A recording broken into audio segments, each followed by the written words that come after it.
First question submitted by Jazz Verdi. Okay. Thanks for listening, Jazz. Thank you. Advice to give to my Punjabi nephew due to go to a majority white secondary school. Oh, this has got your name all over it, indeed. It does, but I want to hear your reaction first. Say the question again. Advice to give to my Punjabi nephew due to go to a majority white secondary school.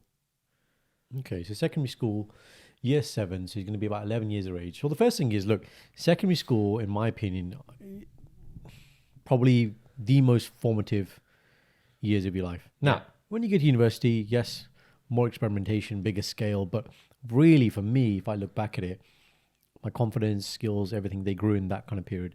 So the first thing is for him that, look, this is going to be a very important time for him. Okay, now, I'd say the school I went to when I was there was probably a 50-50 mix of upper, let's say Asian, You brown, went to whatever. Queen Mary, man. It's 50-50. It's a unique school. Yeah, It's not so as- unique yeah, that everyone in the Midlands knows about it. Yeah, they do. Well, it's that, and also we're exceptional sports and dinners for that. Yeah, reason they as well. know it's a very eclectic mix of everyone. Hmm. I wouldn't say there's a big majority of one.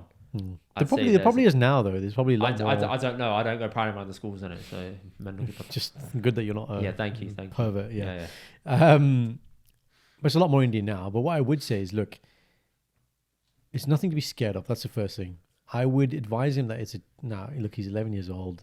I'm not sure how He's much not this is gonna going to go listen in, to you, right? But like the point, okay, we'll give you just the points, then you distill it to him in whatever way you can distill that wisdom to him, right? But basically, don't be scared is my point. That's point number 1. It's when he gets out into the real world, the working world, he will have to network with people who are not brown, not all Punjabi, don't all speak Punjabi. So the better he can get at just speaking to people, whatever they are, it's a great skill. I don't know what your take on that, Indy, is in terms of the work you do, but for me, definitely, like, I can have a patient come in, they look at me, they look at my beard and they think, yo, some scary dude, right?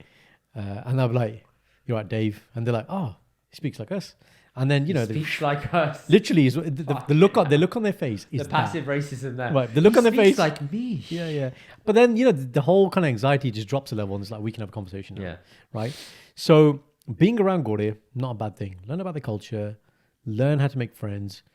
Now, the other thing I would say is, don't be scared, Jas, that he's going to become a coconut either. That there is a danger of that.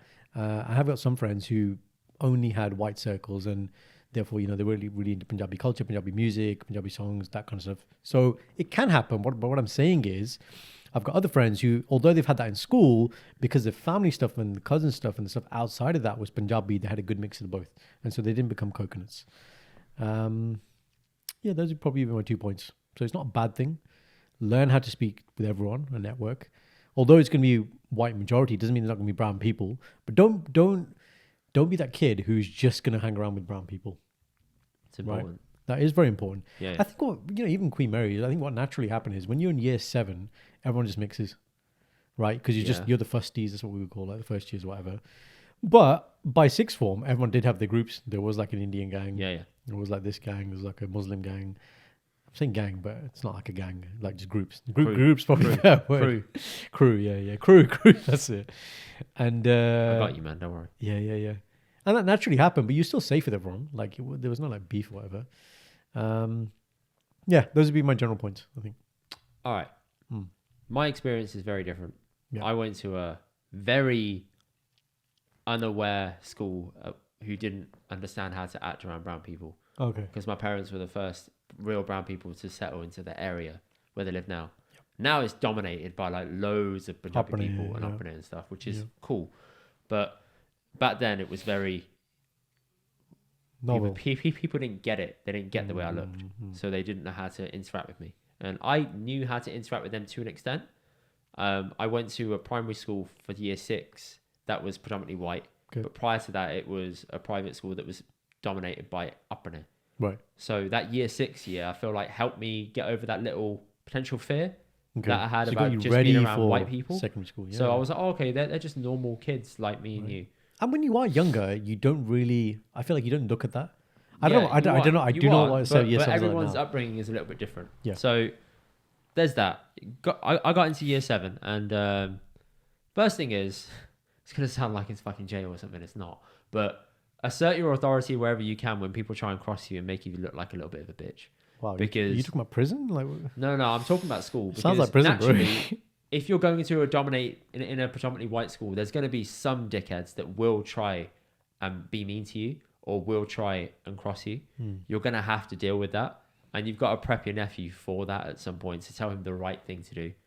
So My how to handle it? My opinion, don't run and tell the teacher. Teachers don't do shit. It doesn't help things. Okay. You're probably better off showing your nephew how to handle himself with his words or his actions. That's probably the best way of handling it. Okay. I would also consider it's not a bad thing, similar to what Goran said about mixing with non-brown people, because it does train you for the real world. In the organization I work in, I'm one of the few brown people in my department. I don't wear that as a token of fucking like, oh, look at me, I'm championing this shit. I don't give a fuck. I'm saying it in the sense that I can talk to people who are from all backgrounds and I understand how they are. I code switch between a lot of people all the time because I know their culture and the bits that I can reach out to them and reach commonality. That's important, commonality is and a that's great skill. huge Rapport in building. the real world. Yes. So if I just went to say a Khalsa college in London, which is really common that kids go to, when they get into the real world, they have no fucking clue how to handle real work scenarios or conversations or building up any sort of relationship or rapport with people. That's big. So don't see it as a bad thing. See it as a challenge to sort of toughen him up for the future. If you're worried about him losing his brownness, that comes down to the family and what they want to do in their spare time with the kid to keep them close to that. Yeah. Punjabi school, Sikhi camps, whatever you want to do, everyone's got their own taste. I don't agree with those, but there are ways in which you can do it. Sorry, you don't agree with what? I don't agree with just sending kids to Punjabi school, Sikh camp and thinking that's going to cover it. Oh, I see what Right. you're saying. As in outsourcing the problem. Yeah. You still got to put time in yourself. Yeah, as a you still family. have to put time into your kid Yeah. yourself to sort of get to understand your culture Absolutely. and learn about the concepts. If it's big to you, if it isn't, that's cool, man. Yeah, Everyone's got their own. exactly. But don't be. I wouldn't be afraid for the kid. I just keep an eye on him and try and keep talking to him and see how he feels week to week. Exactly. Because things How move things quickly going. in school, man. They do. They do, and I think again when you look back at school, it feels so big. It does. Like it's this like bloody asteroid is about to hit the earth. Like it's that level of magnitude. But you can't tell your nephew this, Shaz. Yeah. Because he's gonna think it's the biggest thing in his life, and you have to reason with that. Yeah. Don't play it down. Think about that in your head and think he's making a big deal out of it. That's cool. But never mention that to him because then in the future he won't open up to you. You have to validate his concerns and feelings just to make him feel like he's okay. I sound like a therapist. I was gonna say I was just literally. I was like the use of words here, the syntax. I was like, you're in the wrong job. Yeah, a little I bit. get free therapy every week. Yeah, you do. It's called It's great. So called tell the me, podcast. why am I elbowing my wife? I don't know. So there you go, man. That's what I think is the best way of handling it. If you think we've done justice to your question, let us know. Thank you guys for watching our clips. Check out the rest of the episode. Click here. And to subscribe, click here. We'll see you guys in the next one.